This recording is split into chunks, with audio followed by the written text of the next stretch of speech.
Hello and welcome to Impact News. I am English Impact News gi on record ni. On record ta aikoina contemporary issues da education obi yai, economy obi yai, law and order obi yai, natraga hojiki conflicts obi yai. Sigumba issues sing asida key role loriba mioi sing poraktuna. Lairiba issues ki manung hunna khangna ba hona ba dumba program ni ngasi aikoi gi show da lengthen duna lairiba si NINGTHOUJA MALEM. Welcome to the show. Thank you, Tamo. MALEM NINGTHOUJA si akoi Maitei Alliance hena Delhi dai base tauba organization ama ga pullaga thabak tawminaba dumba research scholar amani mahakna aikoi gi 3rd May dagi husik hauraiba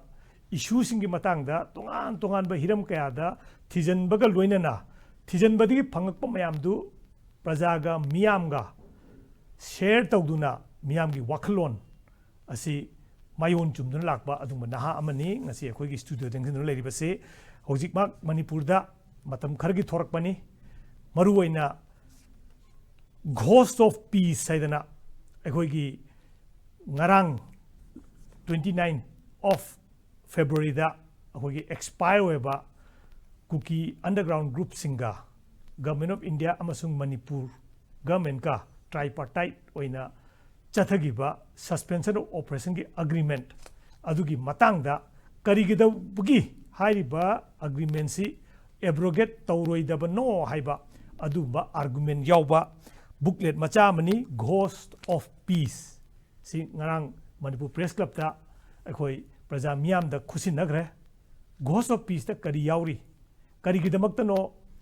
kuki lalhoba singa sarkar state amasung center aniga lan lepagi agreement suspension of operation khangna base to kadoisi karigino santi pamdabagira natraga adugi behind da kari lerige dongasi prajamyam da kharaga hen mamutana khangna nabani aikoina MALEM NINGTHOUJA bu pujare ibase. Thank you very much for joining us, MALEM. Tamo, Bada Mete Alliance, Delhi base Hybedo, Adu Delhi base Maktina globally Hybetaiko. My apology. My apology. MALEM Gimamayam the Pundariba, Mategi, diaspora, loopsing Hybetai. Rectified of the gay, Mete Alliance, Delhi the base, it's a global alliance of Mete diasporas living across the globe. Ni Hybeti Maseda,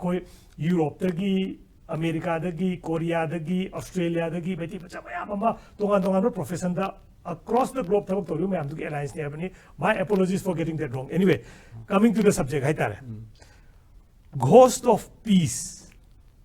Santi gi bhut haigum tawma. Kari haningi no. Hoi, my hairshai, koi Santi gi tamnarai haibetai. Asi koi na putok sabani. And wahang si ahan badai na kumjaning basi masigi wakhalon si putok bagi wakhalon si karino hai basima mahana thamjage akhoi na su si gi maramda hana tabadi yam kuijere aduga su gi makhada leiba lalhau kupu kharna haibatai khulai pai kupu kharna adugi su gi jana pathapsi kui kanglon si thugairaga makhal gi crime mayam chathare haibagi wafam si hana dagi dum tar ga lakseben aduma poi khoi yam ka hena thoina thausaru di adu May 3 2024 gi thodok tagi di yam chawba wafam ma khak lai sugi matang sida yaningda ba adu dagi masi isana kangnon sin thugai re kaina haibagi wafam ma khak lak pum matamda hairiba suspension of operations ga mari leinaba masak haibatai yengba phangbodo busingsi isai chai ga leibadong na taw aduga mayam si khamadong na su tawraga mayam gi khutta leitaba masak khara sudum leiba masi khoina su sum thengna jaba mayam na sai ga leiba sing si khomjin tasin jaraga yana phajaba mawngda organize tawjabani tawjaraga masida khoina khoi goiba wakhalon da haibatai ko karino haiba wakhalon si phongdok na ba hana rakpa matamda mayam da su yohaningba akhoi isa su khangna na ba hona bagi naina jaba madadagi thorakpa aikoigi keno ghost of peace haiba lairisi puthokjabani lairisi gi content si kari yaugi na haitaragadi lairisi gi content da changdringe dane ko akoi afet hujik 3rd May dagi tawraiba conflict sida suspension of operation je sigi impact implication masi hana petang thamamgera masi akoina media da akoina uzebani masi the implication si kaino haiba kanda ahan ba kulai pairaga phongna peace rally da AK47 pairaga aduga combat dress ka selaga lakpasing si koina masi kuki gi kulai paiba SoO gi makhada leba lal hoba singne haiba si koina khanjabani masi da wahang ama thokle asigumba peace ki ni haidana semba forced madugi magi preamble digi singna ground rules mayam ma leiriba adugumba militant singchina matau karamna phongna chatpanga mibano aduga phongna crime kaya ma satharak matamda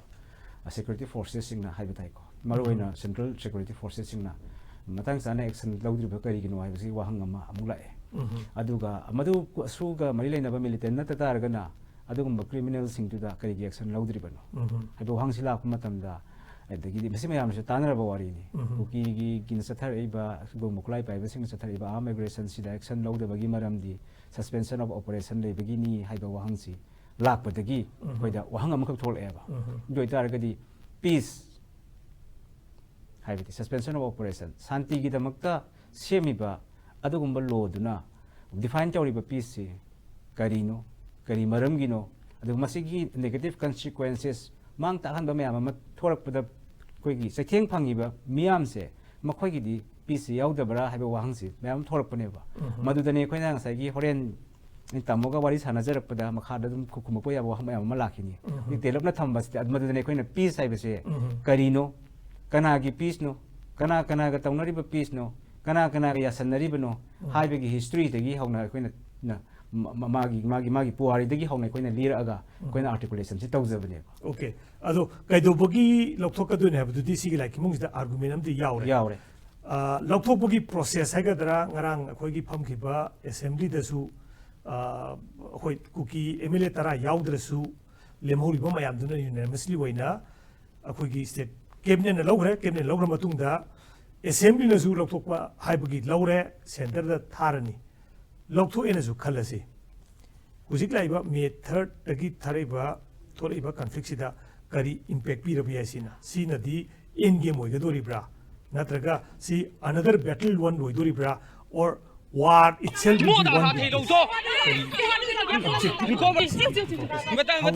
sathariba wathok sida kuki singna sathariba arm aggression si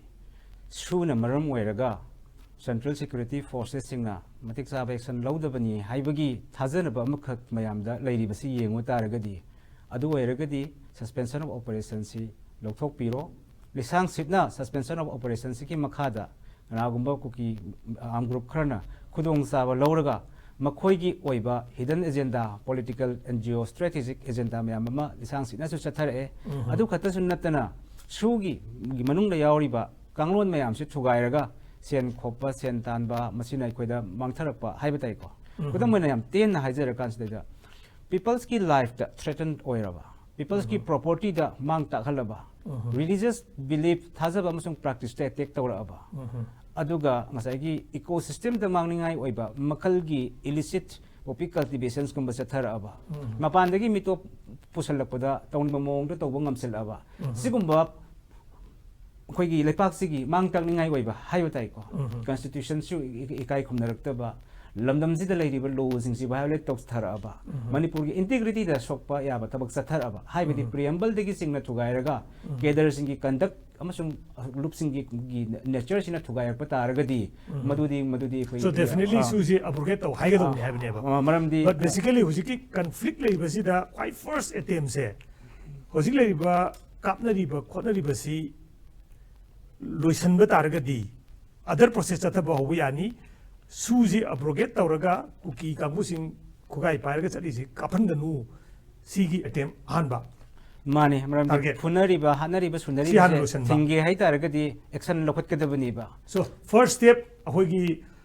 cessation of hostilities hagadra natraga numai kapna ba lephan ba na mayamna pannariba je aidi tampakta bo egera chingda bo egera hoi kapnariba je han lephal lu haibasigi first step oidoribra SoO abrogation je ꯁꯨꯅ ꯃꯔꯝ ꯑꯣꯏꯔꯒ ꯀꯥꯞꯅꯕꯁꯤ ꯂꯦꯞꯍꯟꯗ꯭ꯔꯒꯗꯤ